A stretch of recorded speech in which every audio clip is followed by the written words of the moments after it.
दिल्ली चुनाव 2025 पर केंद्रीय मंत्री हरदीप सिंह पुरी ने कहा, अरविंद केजरीवाल को ऑस्कर के लिए नामित किया जाना चाहिए। आप एक तरह के जादूगर हैं। 2015 और 2020 में आपने कहा था कि अगर यमुना नदी साफ नहीं हुई तो आप वोट नहीं मांगेंगे, लेकिन आप यहाँ हैं। 2012 में आपने कहा था कि अगर सीएजी नहीं होता तो कांग्रेस देश बेच देती। 2014 के बाद से विभिन्न शासन क्षेत्रों पर 14 सीएजी रिपोर्ट्स आई है। आपने इसे विधानसभा अध्यक्ष या एलजी को क्यों नहीं भेजा? आप सार्वजनिक रूप से झूठ बोल रहे हैं।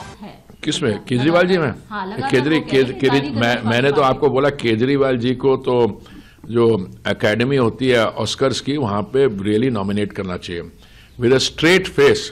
केजरीवाल जी मैं तो करना चाहता हूं जी, मैं क्या करूं, वो एलजी साहब ही नहीं हमें करने दे रहे। केजरीवाल जी, जब सारी कंस्ट्रक्शन दिल्ली में बंद थी तो एलजी साहब तो आपका वो जो शीश महल है उसको बनने से रोक नहीं पाए। आपके पास पावर थी नहीं, आपने एक ही दिन में पिछली बिल्डिंग की डेमोलेशन और नई बिल्डिंग की कंस्ट्रक्शन की परमिशन अपने आप को दे दी। आपने जो एस्टिमेट था उसका उसे 343% ऊपर गया। तो केजरीवाल जी, आप तो एक किस्म के मैजिशियन है। आपने कहा था 2015 और 20 में कि अगर मैंने जमुना जी को साफ नहीं किया तो मैं आपके पास वोट मांगने नहीं आऊंगा। फिर आप फिर आ गए वोट मांगने, क्योंकि जो भी कहते वो तो केजरीवाल जी कहेंगे कि मैं तो चाहता था जमुना जी को साफ किया पर वो एलजी साहब ने मेरा हाथ रोक लिया।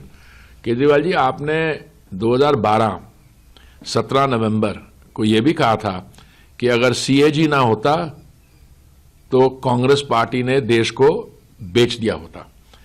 केजरीवाल जी, 2020 से 14 सीएजी रिपोर्ट्स हैं अलग अलग गवर्नेंस सेगमेंट्स पे। आपने क्यों नहीं उसको भेजा स्पीकर साहब के पास? क्यों नहीं आपने एलजी को भेजा? तो सुचित्रा जी, परसों इस पे उच्च न्यायालय में सुनवाई हुई थी, अभी वो हियरिंग चल रही है। पर जो लर्नड जज साहब ने कहा था उसका मैं ऑपरेटिव पार्ट आपको बता दूं, इंग्लिश में था कि this casts serious doubts on your bonafides. ये तो जज साहब होते हैं, वो पोलाइट लैंग्वेज यूज करते हैं।